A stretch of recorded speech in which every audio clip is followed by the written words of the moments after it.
Bueno, no sé hasta dónde llegaron con la teórica. ¿Por dónde van en la teórica? ¿Qué vieron hoy? Empezamos con circuitos. Ah, ya empezaron a ver cosas de resistencias y de circuitos. Bueno, bárbaro. Leyes de Kirchhoff. Ok. Bueno, entonces me parece que van un poquito más adelantados que en la práctica, lo cual está bueno, siempre ir un poquito más adelantado.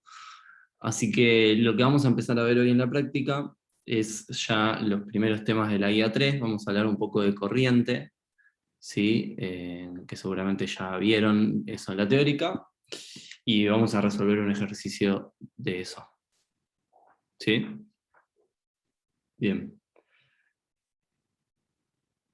Entonces, lo primero que vamos a ver en esta guía es lo que se llama corriente estacionaria, ¿sí? Que básicamente hablar de corriente es hablar de cargas, así como se ve en la figura que está a la derecha, es hablar de cargas que se van a mover con una determinada velocidad y que en esta materia a la velocidad la vamos a nombrar como una letra U porque la B se usa para potencial. Entonces, lo que vamos a ver, ¿sí? Es estudiar qué pasa cuando esas cargas están en movimiento y nos vamos a referir a corrientes que son estacionarias, ¿sí? Como dice ahí en la presentación, cuando sus características no varían en el tiempo, ¿sí? Recuerden que todavía estamos en todo lo que es estática, ¿sí? Cosas que no varían en el tiempo. Entonces, seguimos todavía en esa aproximación hasta que no sea el primer parcial y cambiemos de temas, todavía seguimos con esa aproximación. Entonces, vamos a definir a la corriente como la tasa a la cual la carga fluye a través de una superficie. Ahí, como está en el dibujo, es básicamente cuántas carguitas atraviesan esta superficie que está acá. ¿Sí? Entonces, uno puede introducir, ¿sí?, la primera magnitud, que es lo que se llama densidad de corriente, que se simboliza con la letra J, como está ahí, ¿sí? J, que básicamente va a ser multiplicar ρ, que es la densidad de carga que ya veníamos utilizando en las guías anteriores, multiplicado por una velocidad. ¿Sí? De modo tal que si uno quiere definir lo que es la corriente, ¿sí?, vamos a definir un diferencial de corriente como cuánta densidad de corriente atraviesa una determinada superficie, y eso se expresa con un producto interno, ¿no? Que es lo que está acá. Que es con el producto interno justamente el diferencial de superficie. O sea, va a ser, la corriente va a estar definida como cuánta densidad de corriente atraviesa esa superficie. ¿Sí?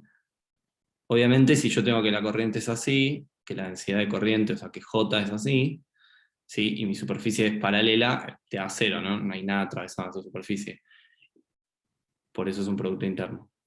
Entonces, si uno quiere calcular a la corriente, va a ser una integral en esa superficie, o sea, en ese diferencial de superficie, que es lo que está acá.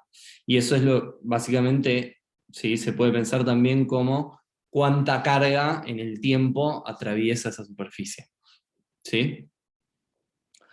Entonces, respecto al tema de las unidades, recuerden que corriente se define como coulomb sobre segundo, o sea, cuánta corriente atraviesa en un segundo, y a eso le ponemos un nombre en específico que se llama ampere, o sea, esa unidad tiene un nombre, es ampere, y entonces, para que sean las unidades, la densidad de corriente tiene una densidad de ampere sobre metro cuadrado, ¿no? Porque cuando uno lo multiplica con el diferencial de superficie, que tiene unidades de metro cuadrado, eso te da ampere, así que la densidad de corriente tiene unidades de, digamos, ampere sobre metro cuadrado.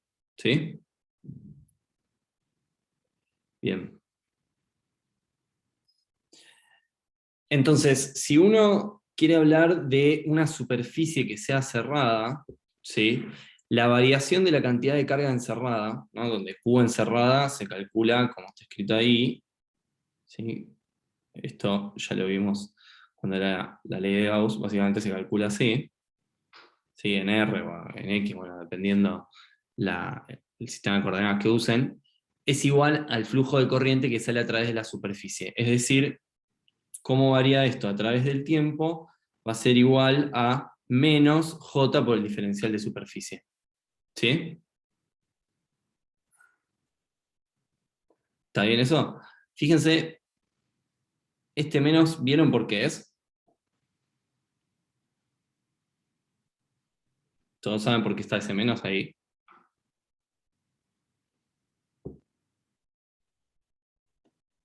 ¿O alguien sabe eso? Yo no. Bueno, piénsenlo de esta forma. Si yo tengo una superficie cerrada, ¿no? ¿Cómo está definida la normal? La normal de la superficie siempre es una normal que es exterior. Eso quiere decir que apunta hacia afuera.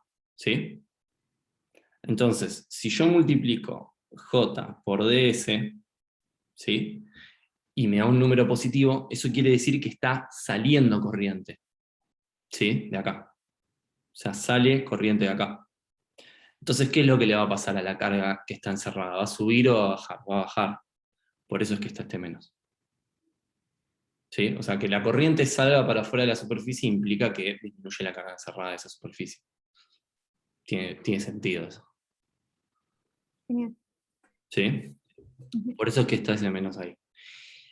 Y entonces, si utilizan el teorema de Gauss, esto imagino que lo habrán visto en la teórica, esta deducción, ¿sí? Llegan a esto, que es una ecuación súper importante en física, que es la ecuación de continuidad. ¿Sí? De hecho, esto, por ejemplo, lo van a ver mucho en estructura 1, que es fluidos, porque se usa, también se ve en teórica 1, o sea, es algo que sigue a lo largo de la carrera porque la ecuación de continuidad es importante. ¿Sí? Y básicamente lo que te dice la ecuación de continuidad es que hay una conservación entre cómo varía en el tiempo la densidad de carga, en este caso que tenés, y el flujo de eso, ¿no? O sea, si está entrando o está saliendo. ¿Sí? Que es lo mismo que está acá, básicamente. ¿Sí? Y es esta idea. ¿Ok? Bien. ¿Ninguna pregunta hasta ahí? No, No, todo todo bien. bien. Bien, así que. Bien, entonces, volvamos un segundo al tema de qué es estacionario, ¿sí? Recuerden que las cosas sean estacionarias significan que no dependen específicamente del tiempo, o sea, ni J ni ρ pueden variar en el tiempo, ¿sí? Algo que sí va a poder pasar en la segunda parte de la materia. Bueno, acá no puede pasar, ¿sí? Entonces, como la variación de ρ en el tiempo es cero, ¿sí?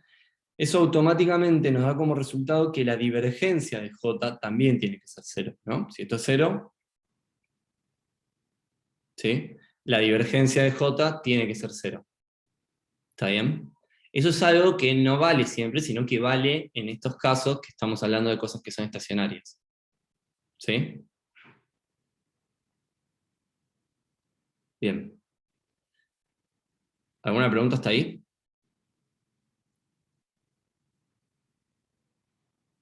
Bien. ¿Algo que quieras agregar, Susana, que no haya dicho de importante, que se me haya pasado? No, nada, me parece que está bien. Está muy bien, bárbaro. Bueno. Entonces, pasemos a hacer un ejercicio de esto, ¿sí? Que es el siguiente, ¿sí? Que es un tubo de vacío, ¿sí? Que un tubo de vacío es algo que, bueno, capaz ahora no es tan común, pero es recontra común en el sentido de que, por ejemplo, las teles viejas, no las teles de ahora, no los LCD, funcionan con esta idea de un tubo de vacío, ¿sí?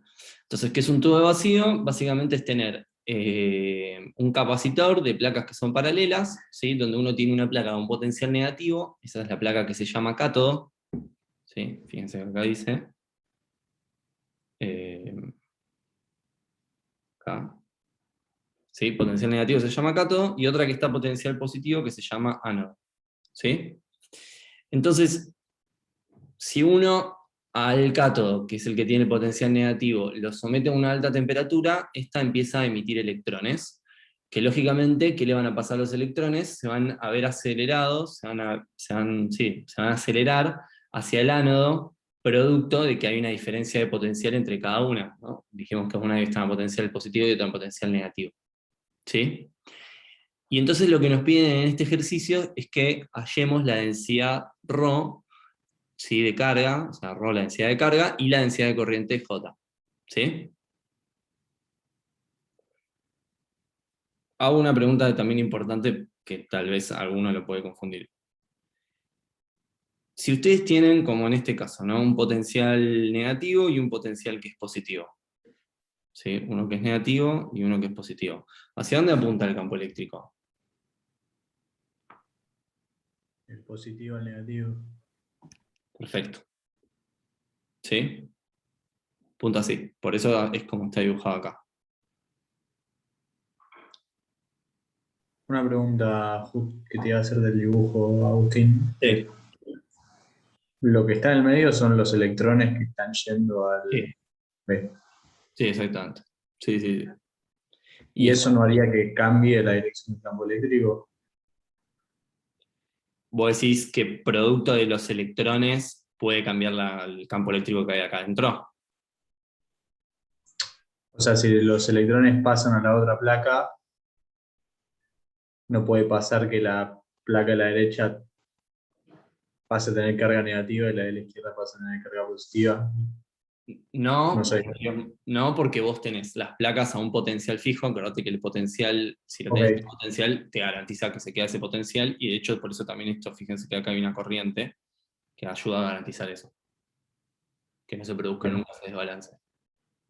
genial. Pero sí, o sea, si no estuviesen a ningún potencial y no pasaría eso, sí, en algún momento se desbalancea. Sí, obvio. Bien,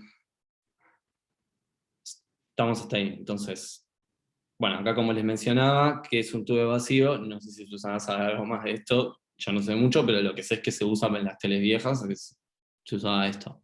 ¿Sí? Esta idea de tener un tubo vacío construido de esa forma.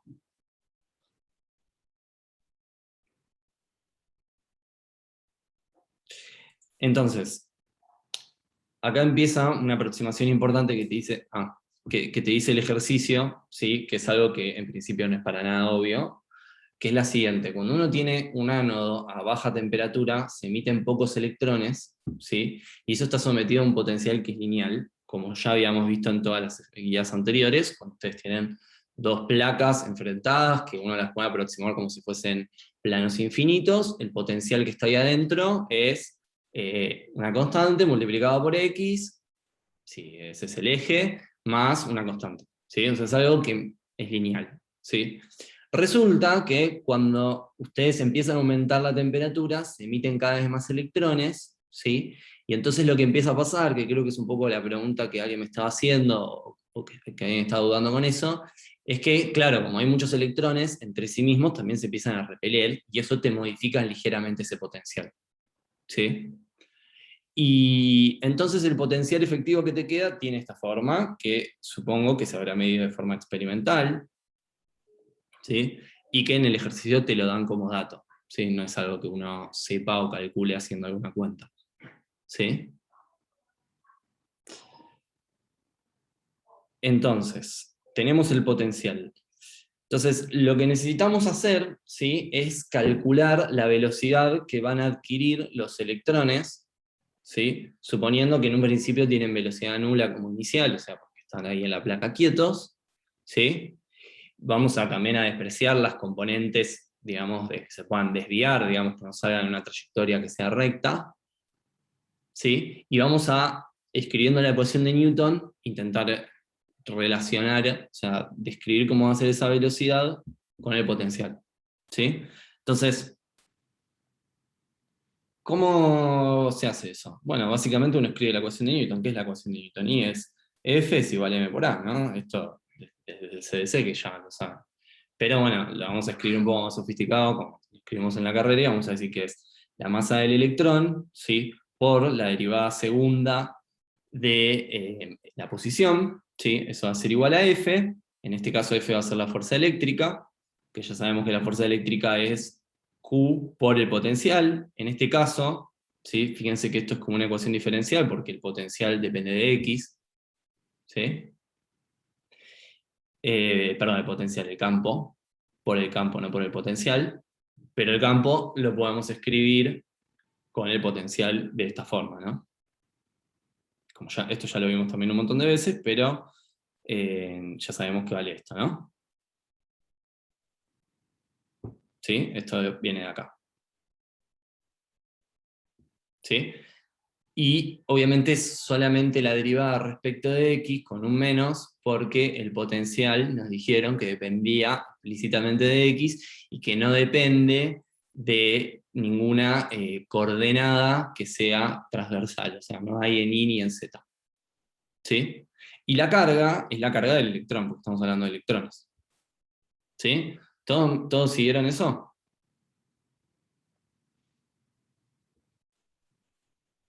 Perfecto. Bien.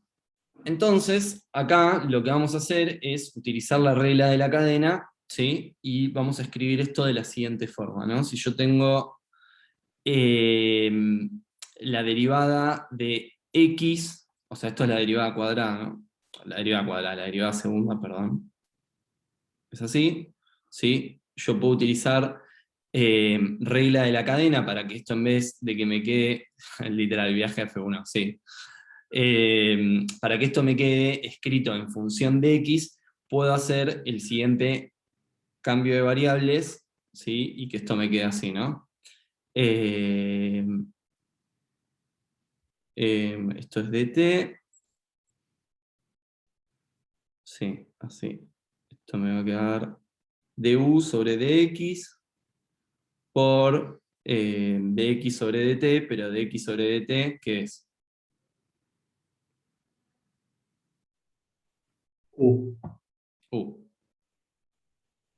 ¿Sí? ¿Está bien? Por eso es que aparece esto que está acá. ¿Sí?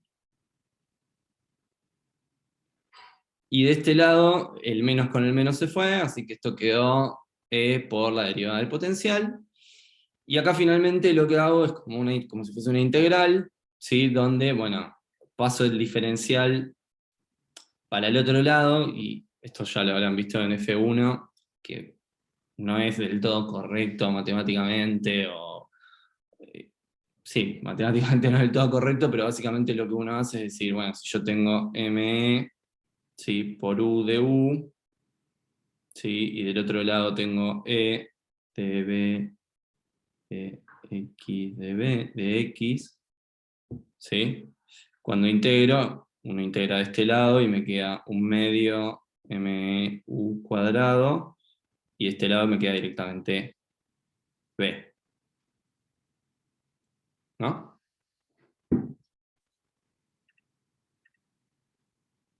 ¿Sí? De ahí viene este paso. ¿Sí? Entonces llegamos hasta este punto, y entonces nos quedó escrito esta ecuación que tiene la ventaja de que nos relaciona, ¿sí? U, que la necesitábamos para calcular cómo va a ser J, y nos queda solamente dependiendo del potencial, que es el dato que nos dan en el problema. ¿Sí? O sea, todo esto es como encontrar la velocidad en función de cómo es ese potencial. ¿Sí?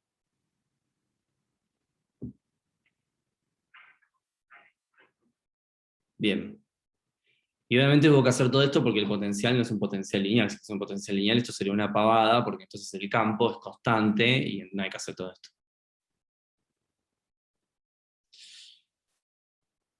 Entonces finalmente lo que hago es despejar U, que me va a quedar dependiendo de X, ¿sí?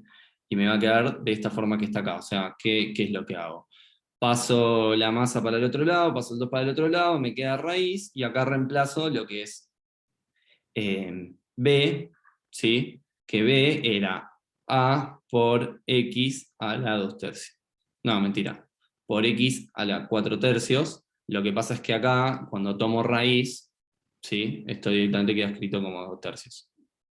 ¿Sí?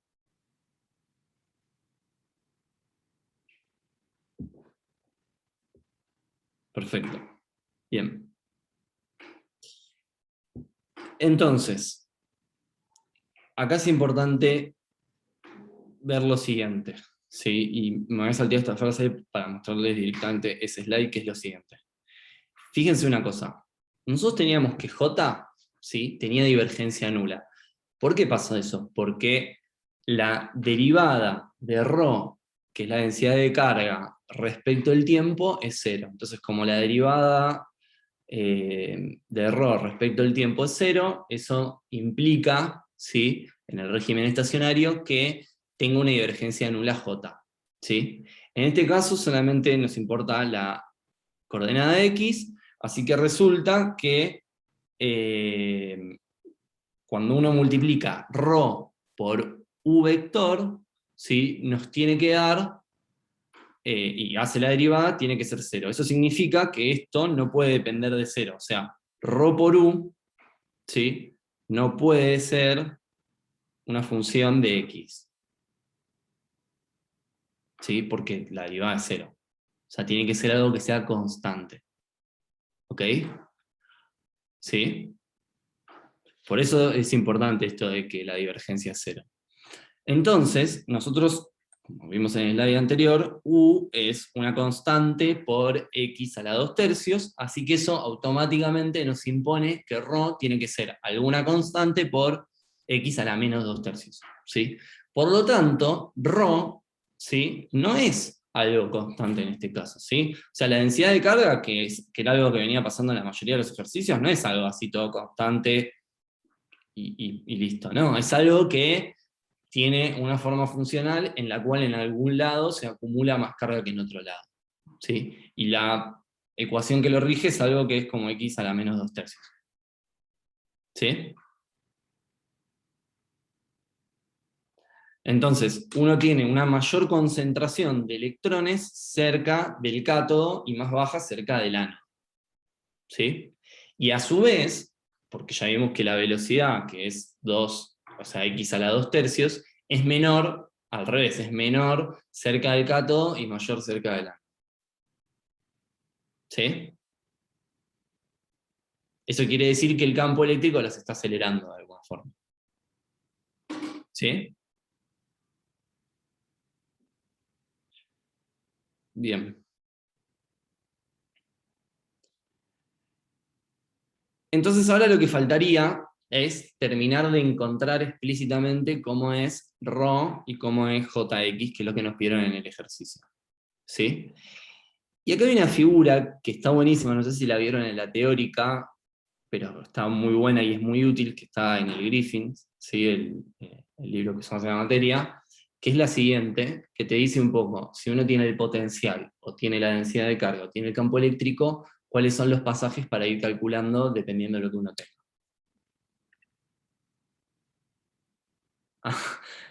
No, no la inventó el profe. No sé si la inventó Griffins, tampoco, pero está en el libro. Entonces, ¿cuál es la forma? Bueno, esta ya la vimos un montón de veces, o sea, esto ya lo conocen, esto ya lo vimos, no es algo nuevo, ¿sí? Esto también ya lo vieron, ¿no? ¿Sí? Eso desde la guía 1 que lo venimos viendo, ¿sí?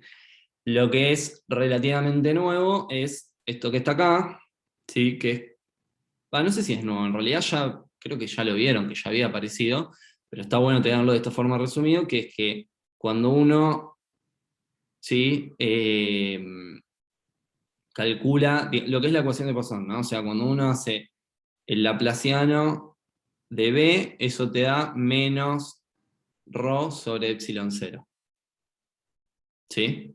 Y eso es lo que vamos a usar en este caso. ¿Por qué vamos a usar eso? Porque nosotros tenemos B como dato y queremos calcular ρ. ¿Sí?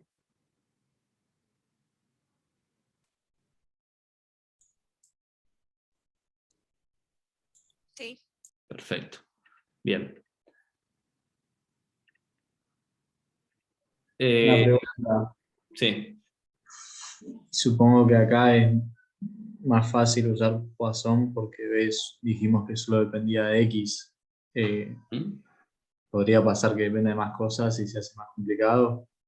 Va, igual Sí, el igual. laplaciano no es muy... Claro, o sea, derivar nunca es un problema. El problema en general es integrar, ¿no? O sea, derivar siempre sale, el problema es cuando hay que integrar, que a veces no sale tan fácil. Muchas veces. Pero las ecuaciones en las que solamente hay que derivar están buenísimas. O sea, porque sea un poco largo, pero No saqué, buena pregunta, no saqué ρ exactamente. Yo predije, o digamos me di cuenta, que ρ va a ser alguna constante por x a la menos 2/3, ¿sí? Aprovechándome de la ecuación de continuidad. Pero en ningún lado dije que vale tanto, y de hecho tampoco se puede calcular usando esto. ¿Sí? Porque sabemos que entre los dos van a anular el término de x, pero no tenemos ni idea qué va a ser esa constante. ¿Sí? Y no hay forma de calcularlo usando esto. Sale usando Poisson. ¿Sí? Bien. Entonces hagamos Poisson y veamos lo que nos da. Nos tiene que dar lo que habíamos predicho que da. Entonces, cuando ustedes hacen Poisson, vamos a ver cuánto era B. B era A, ¿sí? ¿Cuánto era B? Sí, A por X a la 4/3. Entonces, ¿cuánto da esto? Cuando hacen a esto, le calculan la derivada, sí, la derivada segunda respecto de X. Entonces derivan una vez, esto queda A por 4/3, ¿no? Y acá queda restándole 1, 1/3, ¿no? Vuelven a Sí. derivar. Corríjame si estoy mandando alguna burrada, pero me parece que está bien. Y esto finalmente queda así, ¿no? Vuelven a restar ahí, quedan menos 2/3. ¿Sí? Perfecto, y esto es lo que me quedó. Acá está escrito ese resultado. ¿Sí? Donde, bueno, obviamente paso restando. Pongo el menos y paso restando, no, paso multiplicando, perdón, epsilon 0. ¿Sí? Perfecto, entonces ahí encontramos cuánto vale. Efectivamente es a la menos 2/3, como tenían que ser, porque lo habíamos predicho. Pero ahí encontramos cuál es esa constante que lo está multiplicando, que no hay manera de predecirlo. ¿Sí? Entonces, finalmente, lo que nos falta, y ya con eso estamos, si no me equivoco, es ver cuánto vale jx, ¿sí? Y jx vale multiplicar, esto está acá, ρ por u, que lo habíamos calculado, y finalmente nos da esto que está acá, que no depende de x, ¿sí? Sino que simplemente depende de estas constantes, o sea, esta constante que viene con el potencial, la carga del electrón, la masa del electrón, ¿sí? Pero es una cosa que es constante y cumple con lo que habíamos dicho de la ecuación de continuidad, que su divergencia es 0. ¿Sí?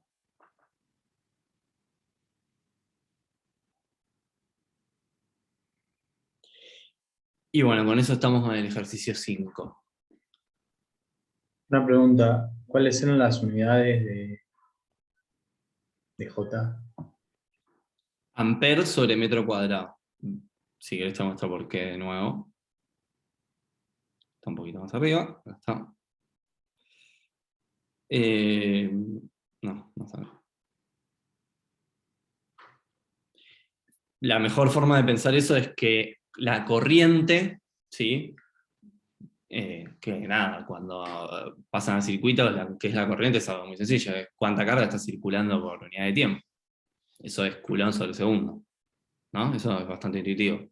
Y entonces J básicamente recuerden que para calcular la corriente uno lo que hace en términos de unidades es multiplicar J por una superficie, entonces no te queda otra que J tenga unidad de amper sobre metro cuadrado para que se cancele el metro cuadrado y te dé amper. Claro, ok, bien. Sí. Bien. ¿Alguna pregunta más? ¿Algo que haya quedado ahí dando vueltas? Bien. Si no mal recuerdo, con lo que vimos hasta recién pueden hacer, bueno, seguro el ejercicio 1, 2, 3, 4 y 5 de la guía. Y bueno, ya el 6 me parece que ya son cosas de circuitos que, bueno, todavía en teoría no lo vimos en la práctica, ¿no? ¿Está bien lo que dijo Susana? Sí, me estaba fijando justamente. Dame un segundito. Sí, tal cual. Hasta el 5 inclusive pueden hacer. El Bien. 6 lo vamos a ver la clase que viene. Ah, perfecto, perfecto. Bueno, así que hoy fue cortita la clase, pero podemos aprovechar para unas consultas. Para las Para consultas. varias consultas. Sí. ¿Un Sí, tubo de vacío sería como un tubo de rayos catódicos o algo así? Sí, es eso. es exactamente eso. Ah, ok. A veces se lo llama así también.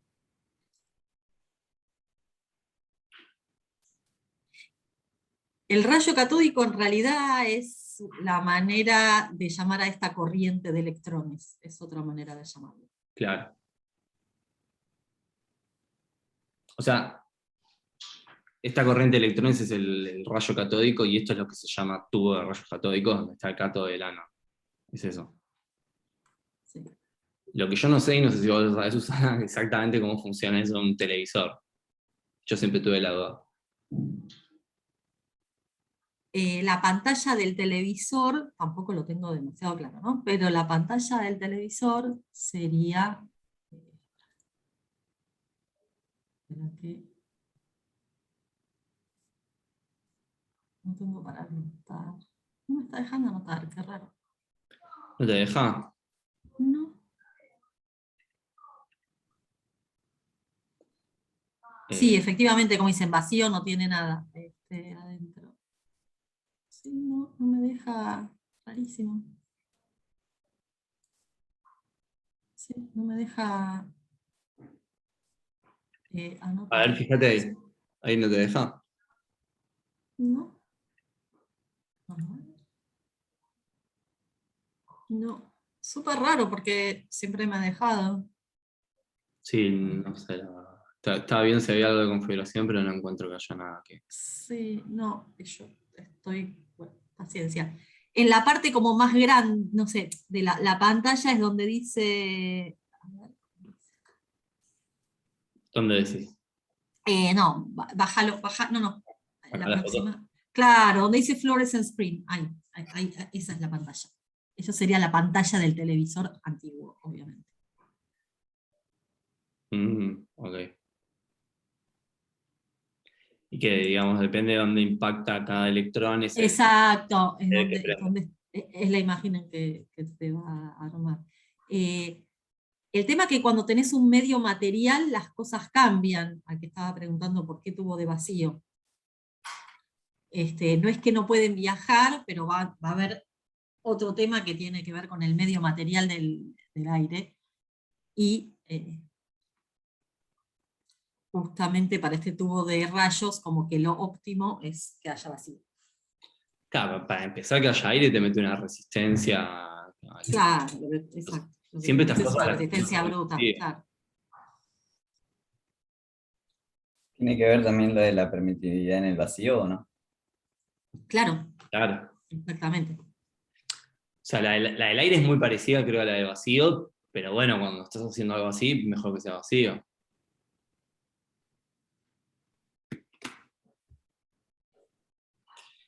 Bueno, corto acá entonces la grabación y pasamos a las consultas. Yo me puedo quedar Dale. un ratito más, no hay problema. ¿Vos Hasta te podés quedar un rato más? Bueno, las si te 8:30 me parece, puedo quedar. dale. Lo que podemos hacer es dividamos otra vez en dos y cuando vos te tenés que desconectar, que se pasen a mi breakout room. Eh, podemos, no sé de qué son las consultas, pero las consultas de qué son en general, porque tal vez podemos dividir por temas o algo por el estilo. Ah, dale, dale. Sí. No sé de qué son las consultas.